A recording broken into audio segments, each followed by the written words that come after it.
আলাইকুম সুপ্রিয় ভিউয়ার্স, আমি রান্না আছি আপনাদের সাথে বলাকা টিভির পক্ষ থেকে।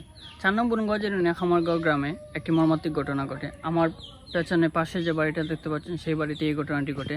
সেই বাড়ির মালিক সাইম আহমদ এবং ওনার স্ত্রী পলি, এই দুজনের মধ্যে ঘটনাটি ঘটেছিল এবং ঘটনাস্থলে সেই সাইম আহমদ ইন্তেকাল করেন এবং পলি বেগম বর্তমানে আছেন উসমানী মেডিকেল কলেজে আশঙ্কাজনক অবস্থায়। ওনার শাশুড়ির মতে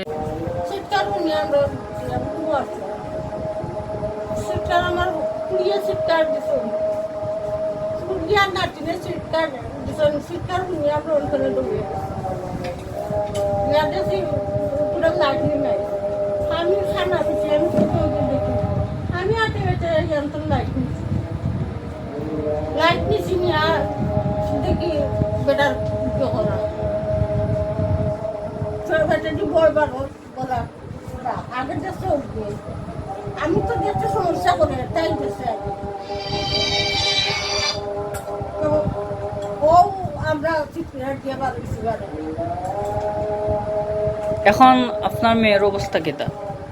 আমার মেয়ের অবস্থা ওখান খাটা খান খাটা আমার না আমি খাটা। কোন মেডিকেল আছে? উসমানী।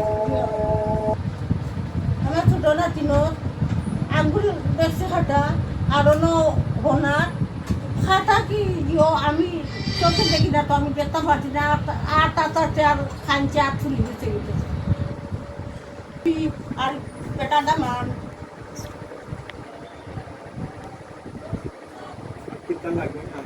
আমার দামান আর ফুলি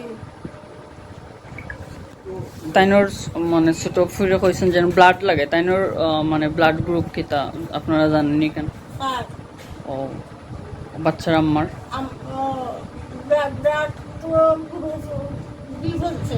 বি পজিটিভ। আচ্ছা ঠিক আছে। বড় মেয়ের কাছ থেকে আমরা জানতে পারি যে রাত 3টায় আনুমানিক 3টায় ওনার ছোটো মেয়ে ওয়াশরুমে যাওয়ার জন্য বলেছিল এবং সেখানে যাওয়ার পরে এই ঘটনাটি ঘটেছিল।